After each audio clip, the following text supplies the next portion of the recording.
In this lesson, I want to talk about using Latin prepositions. We've seen in the lesson so far that there are two kinds of prepositions, those that must be followed by a noun in the accusative case, and those which must be followed by a noun in the ablative case. So what does this look like when we want to practice using prepositions in the sentences that we create? Well, let's think about a simple sentence. The girl, oops, I misspelled girl, is walking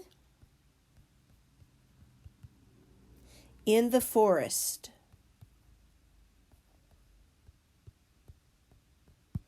So this is my preposition, in. If you don't know what a preposition is, when you look on your vocabulary list for the word in, you will see that it has plus ablative behind it.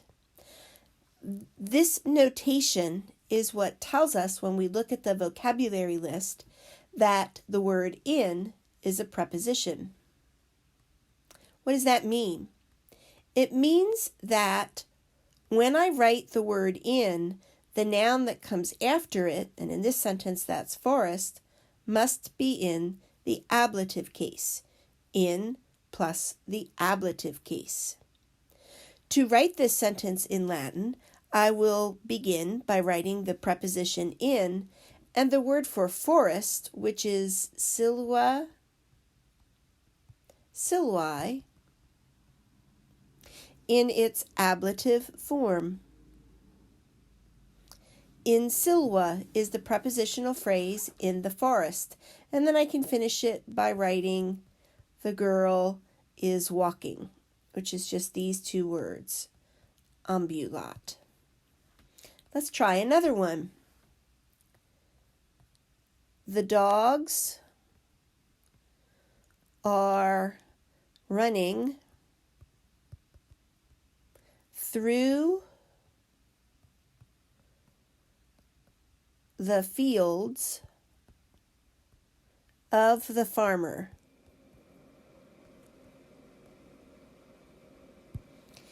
When I look at the vocabulary list for my vocabulary, I will see the word through written like this, pair plus accusative. This means that through is the preposition and that the word fields must be in the accusative case. Remember that the word of is not a word in Latin, but instead I will write the noun that comes after it in the genitive case. So for this sentence, I would start by writing per agros. Os is the accusative plural for ager, agree, which is a second declension masculine noun.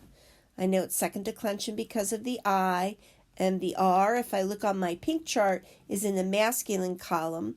I need it to be accusative, and it has to be plural because of that S. So that's why I'm writing per agros. I'm going to write of the farmer next, which would just be the genitive form. And then I can write the remaining part of the sentence. The dogs are running. Per agros agricolae canes currunt. Let's try another one.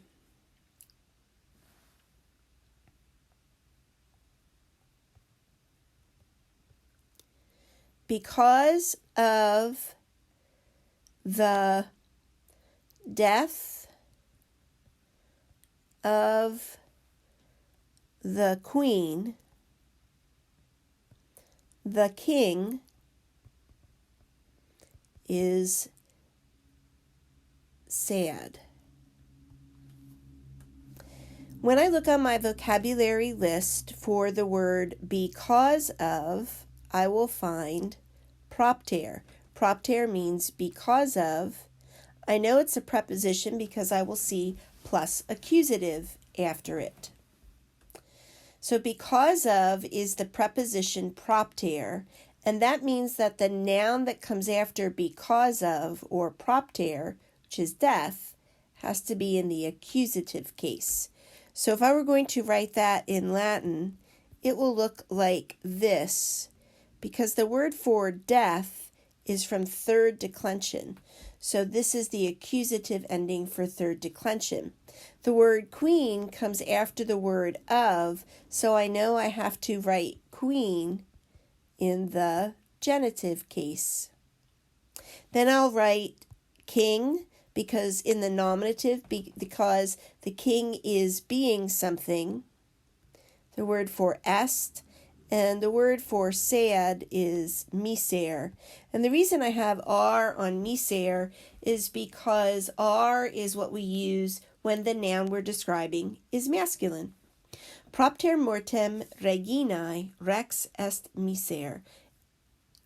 Because of the death of the queen, the king is sad.